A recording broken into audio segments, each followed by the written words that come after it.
مولا صلی وسلم دائما ابدا علی حبیبک خیر خلق کلہم محمد سید الکونین والثقلین والفریقین من عرب ومن عجم. اما بعد فاعوذ باللہ من الشیطان الرجیم بسم اللہ الرحمن الرحیم. قد جاءکم من اللہ نور وکتاب مبین. صدق اللہ خالق العظیم. قابل صد احترام برادران محترم مکرم تجمل اقبال جامی صاحب جی ایم یاجا کنسٹرکشن کمپنی،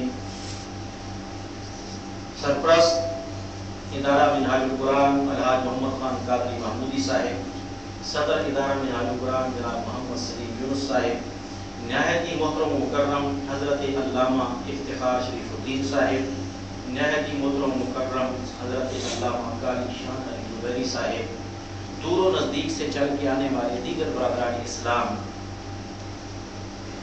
السلام علیکم ورحمۃ اللہ وبرکاتہ. وعلیکم السلام ورحمۃ اللہ. اللہ تعالیٰ کا ذات کا فضل و احسان ہے، اس کی کرم نوازی ہے اور مہربانی ہے کہ ہمیں حضور نبی اکرم صلی اللہ علیہ وآلہ وسلم کی ذات بابرکات کا ذکر کرنے، سننے اور پھیلانے کی توفیق عطا فرمائے.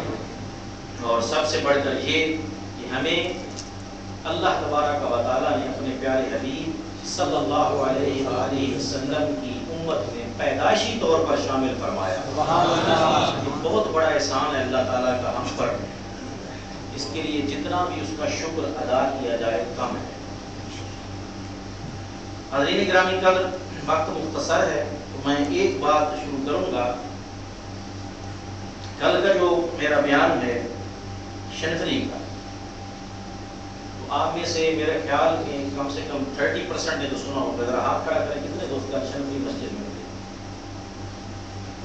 تقریباً 40%. تو وہ وقت کی کمی تھی، میں اس کو آگے چلا نہیں سکا. اسی سے تھوڑا سا متعلقہ حصہ عرض کرتا ہوں. سب سے پہلے اس بات کو ذہن نشین رکھیے، اہل سنت و جماعت کی اکثریت، جو امت میں اکثریت ہے، ہمارا عقیدہ یہ ہے کہ حضور نبی اکرم صلی اللہ علیہ وآلہ وسلم کی ذات بابرکات کی دو صفات ہیں. ایک آپ کی صفت بشریت ہے اور دوسری آپ کی صفت نورانیت ہے. اور ایک ہے آپ صلی اللہ علیہ وسلم کی حقیقت. تو نورانیت بھی قرآن سے ثابت ہے، بشریت بھی قرآن سے ثابت. اور جو حقیقت ہے وہ اللہ جانے اور اللہ کا رسول جانے. اللہ جانے اور اللہ کا رسول جانے. اب رہی یہ بات کہ کوئی کہے کہ جب بشر ہیں تو پھر بشر کہنا چاہیے، جب بشر ہیں تو بشر کہنا چاہیے. ہم کہتے ہیں کہ جی بشر ماننا چاہیے، کہنے سے اس لیے پرہیز کرنا چاہیے کہ بشر کہنے میں اپنے جیسے کا تصور آ جاتا ہے، اور جب اپنے جیسے کا تصور آ جائے پھر عزت ختم ہو جاتی ہے، پھر احترام ختم ہو جاتا ہے. تو آگے سے کوئی یہ کہے کہ بھئی نور کہنے میں کون سی افضلیت ہے؟ فرشتے اگر نور ہیں تو اشرف المخلوقات تو پھر بھی بشر ہیں. تو ہم کہتے ہیں، ہم اس لیے نور کہتے ہیں کیونکہ ہم نور نہیں ہیں. ایک بات. دوسری بات، اللہ نے اپنے لیے صفت نور استعمال کی ہے.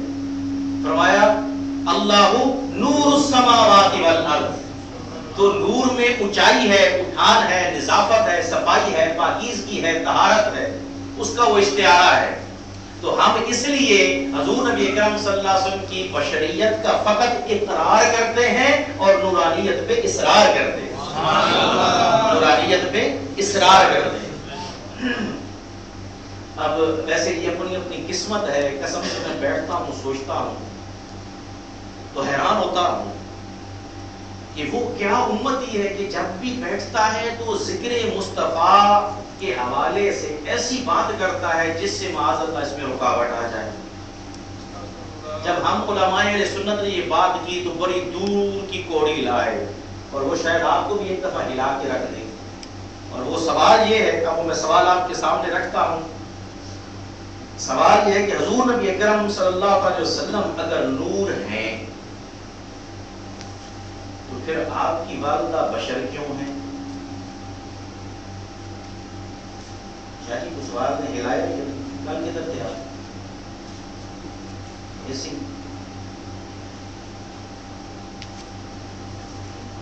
اگر حضور نور ہیں تو پھر آپ کی والدہ بشر کیوں ہے؟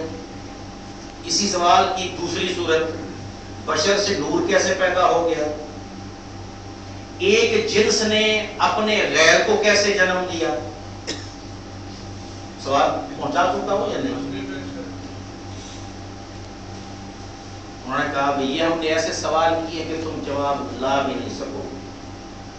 اصل سوال جو رسالوں میں آ رہا ہے وہ یہ آ رہا ہے، مثال کے طور پہ سمجھانے کے لیے کہتا ہوں، بھئی پانی ہے تو پانی سے شہد کیسے بن گیا؟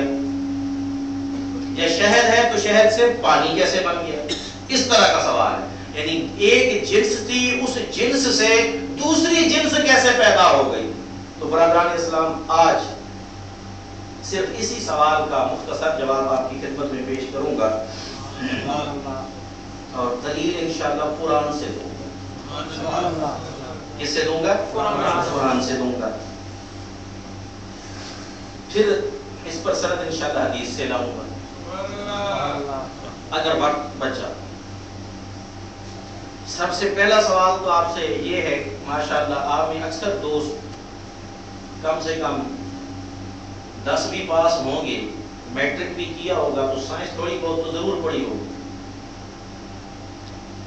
آغاز میں اس سے کرتا ہوں، عقلی دلیل سے۔ اللہ تبارک و تعالیٰ کی ذات بابرکات نے ہمارے لیے پانی میں حیات رکھی، بلکہ سب چیز کو حیات ہی پانی سے دی۔ آج کل کی جدید سائنس، توجہ کی بات ہے، آج کل کی جدید سائنس کہتی ہے بھی پانی کا فارمولا کیا ہے؟ بولیے سارے، H2O۔ کیا فارمولا ہے؟ H2۔ اس کا کیا مطلب ہے؟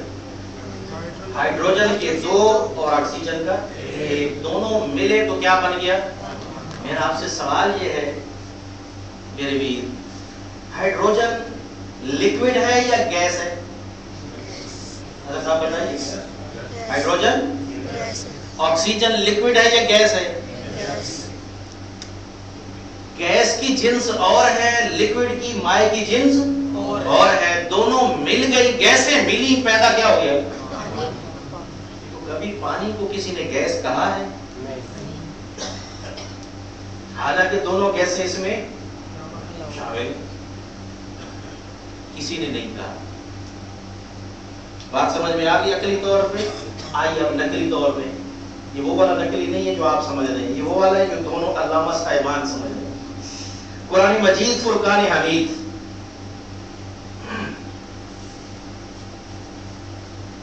کیا فرماتا ہے؟ اللہ تعالیٰ کے ایک بڑے عظیم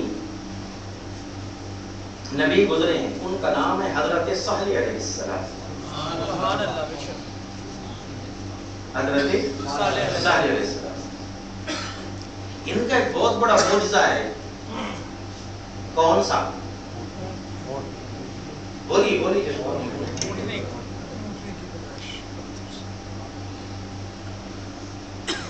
ان کی جو قوم تھی، آج بھی اگر جائیں تو حجاز میں، کہاں؟ حجاز میں مدائن سہلے کر کے ایک مقام ہے، وہاں اس قوم کی کچھ باقیات موجود ہیں۔ تنحتون من الجبال بیوتا، یہ وہ قوم ہے۔ ان کے ماہر کاریگر، یہ ہم جس طرح آج کل گھر بناتے ہیں نا، بلاکس الگ سے بنا کے پھر سیمنٹ لگا کے، اس طرح نہیں کرتے تھے، یہ پورے کا پورا پہاڑ جو ہے وہ ولا میں یا بنگلے میں تبدیل کرتے تھے، اسی کو کاٹ کر چاٹ کر جناب بناتے تھے، اور بڑی بڑی چیزیں بناتے تھے پہاڑوں سے۔ یعنی اس فن میں ماہر حضرت صالح علیہ السلام کی ذات بابرکات نے جب ان کو دعوت دی،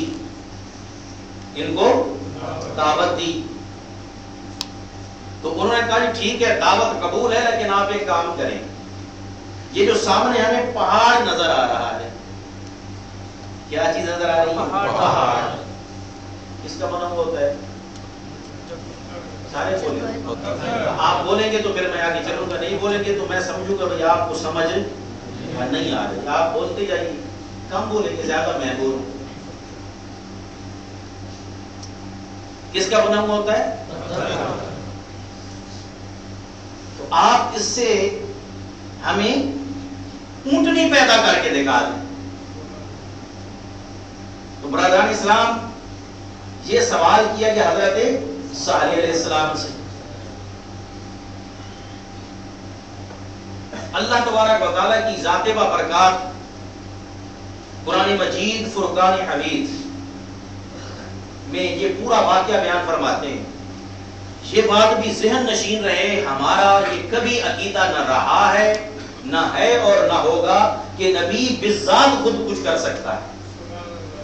کوئی بھی اپنی ذات کو مد نظر رکھ کر اپنی ذاتی حیثیت میں کچھ بھی نہیں کر سکتا جب تک اللہ نہ چاہے. نبی جو کچھ بھی کرتا ہے عطائے الہی سے کرتا ہے، نہیں بلکہ تھا نہیں.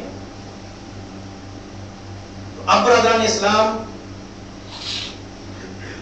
حضرت صالح علیہ السلام کی ذات بابرکات سب کچھ، اب میں مثال دوں گا یہاں اس کو، اللہ ہی سب کچھ کرتا ہے. آپ مجھے یہ بتائیے، آپ نے چڑیا تو دیکھی ہوگی، چڑیا کی چونچ میں کتنا تو پتھر آ جائے گا. آپ نے باجرہ دیکھا ہوا ہے؟ باجرہ اتنا آئے گا، یا اس کو آپ کیا کر لیں ڈبل کر لیں، چونچ اتنی نہیں. اسی کی نسل سے اللہ تبارک و تعالیٰ نے پرندے بھیجے اپنے گھر کو بچانے کے لیے، یہ دکھانے کے لیے کہ اگر ہاتھی آ جائے تو میں اپنے گھر کو بچانے کے لیے اس کے مقابلے میں دوسرا ہاتھی بھی نہیں لاتا. میری پاور یہ، میری طاقت یہ کہ چھوٹا سا پرندہ چھوٹ میں اتنا چونچ میں چھوٹا سا کنکر وہ بھیجوں گا اور ہاتھی کے لیے ایٹم بم ثابت ہو جائے گا. یہ وہ رب کی شان ہے. تو اتنی طاقت، وہ جو پرندے تھے جن کو ہم ابابیل کہتے ہیں، حالانکہ ابابیل کا معنی وہ پرندہ جس کا معنی جھنڈ، یہ بھی شاید آپ کو آج میں نئی بات بتا رہا ہوں. سارے کہتے ہیں ابابیل، ابابیل پرندے کا نام نہیں ہے. طیران یہ پرندہ ہے، ابابیل جھنڈ کر کے بھیجے، جھنڈ کے جھنڈ، گروہ کے گروہ سمجھ لیں گا، پرندے بھیجے اللہ تعالیٰ نے. تو اب آپ دیکھیں کہ وہ ابابیل چھوٹے وہ آئے، اڑ کے آئے اور کافروں کو پہچان کے انہوں نے مارا. پہچان کے انہوں نے مارنا ہے، کسی اور پہ انہوں نے کنکری آپ ہی جاتے اور ویسے ہی پھینکتے، نہ ٹارگٹ لے کے آئے اور سر پہ پھینکتے تھے اور لگتا تھا نیچے نکل جاتا تھا بندہ وہیں ختم. چھوٹا سا ذرہ. تو اگر میں یہ کہوں کہ سائنسدانوں میں ایٹم بم کا تصور شاید اسی سے ہی لیا ہے، ذرہ چھوٹا تھا تباہی، تو کہاں ہاتھی اور کہاں وہ پرندے.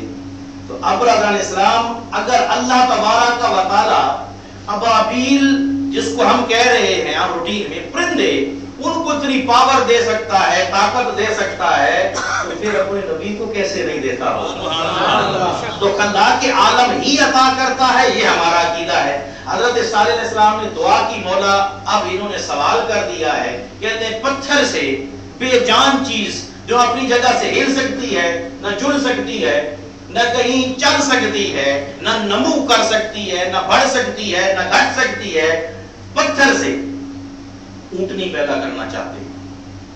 اللہ تبارک و تعالیٰ کی ذات بابرکات نے فرمایا، اے پیارے صالح، میری شان ہے ان اللہ علی کل شیء، میں چاہوں تو آگ جو جلانے کا کام دیتی ہے میں اس کو ٹھنڈا کر دوں. شام اس کا جلانا ہے لیکن میں اس کو ٹھنڈا کر دوں.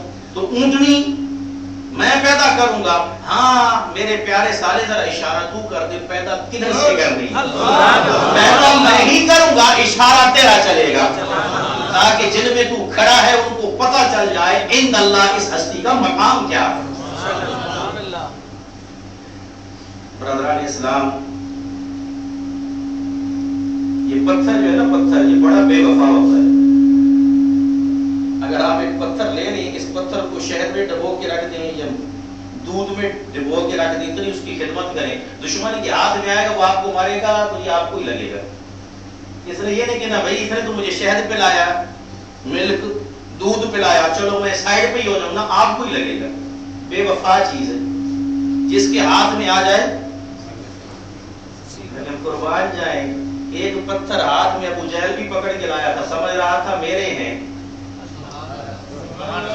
سمجھ رہا تھا چن چن کے چھانٹ کے لایا تھا، میری مٹھی میں کیا ہے محمد صلی اللہ علیہ وسلم بتا دے.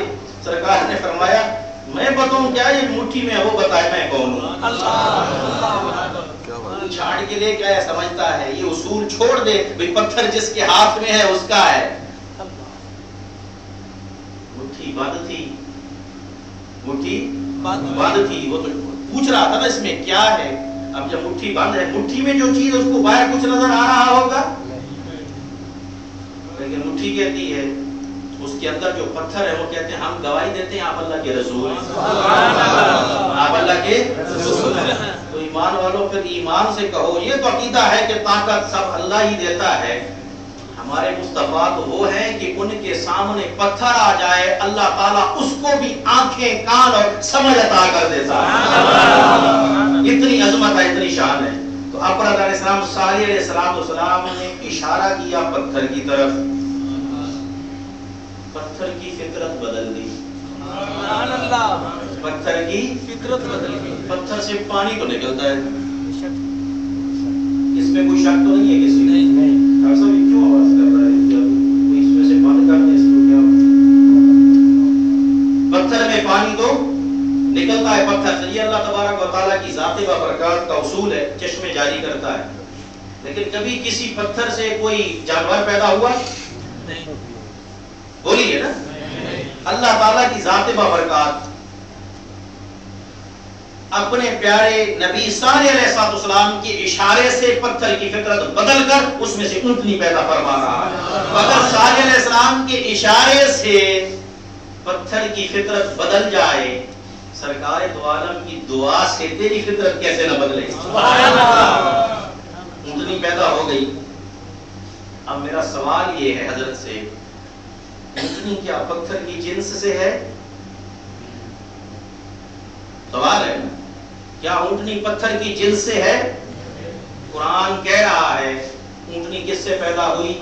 تو جب پتھر سے اونٹنی جیتی جاگتی وہ پیدا ہو گئی. اگر بدن آمنہ سے نور والے محمد پیدا ہو گئے تو کیا مسئلہ ہے؟ سبحان اللہ. سمجھ میں آئی ہے نہیں؟ اب جنس اور جنس غیر کی بات سمجھ میں آ گئی. آگے چلیے برادران اسلام، اونٹنی کے بارے میں دو روایات ہیں. اگر آپ تفاسیر پڑھیں، علماء کرام بیٹھے ہوئے ہیں، کہتے ہیں کہ یہ اونٹنی پیدا ہوئی اور باہر آ کر ہی اس نے بچہ دیا. باہر آ کر ہی اس نے. دوسری روایت مجاہد اور مقاتل کی روایت یہ ہے کہ وہ بچے سمیت آئی، بچہ بھی ساتھ لے کے آئی.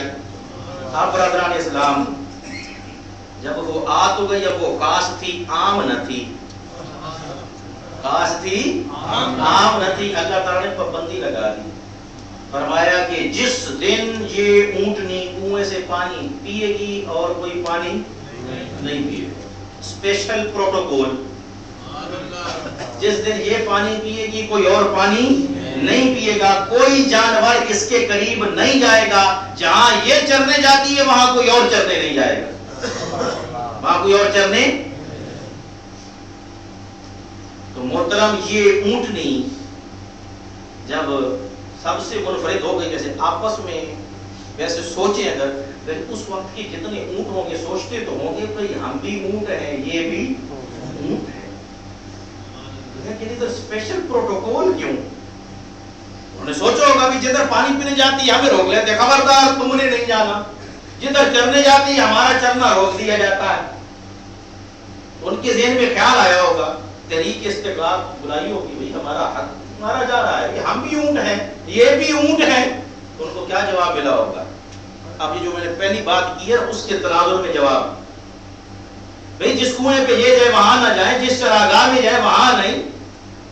تو رب نے اس قرآن کے ذریعے سے جواب دیا کہ ارے نادانو، اونٹ ہونے میں تو تم برابر ہو، لیکن اپنا دنیا میں آنا دیکھو اور اس کا آنا دیکھو، فرق ہے. وہاں آنا اور ہے، اس کا آنا اور ہے. یہ آنے میں بے مثال ہے، آنے میں بے مثال ہے.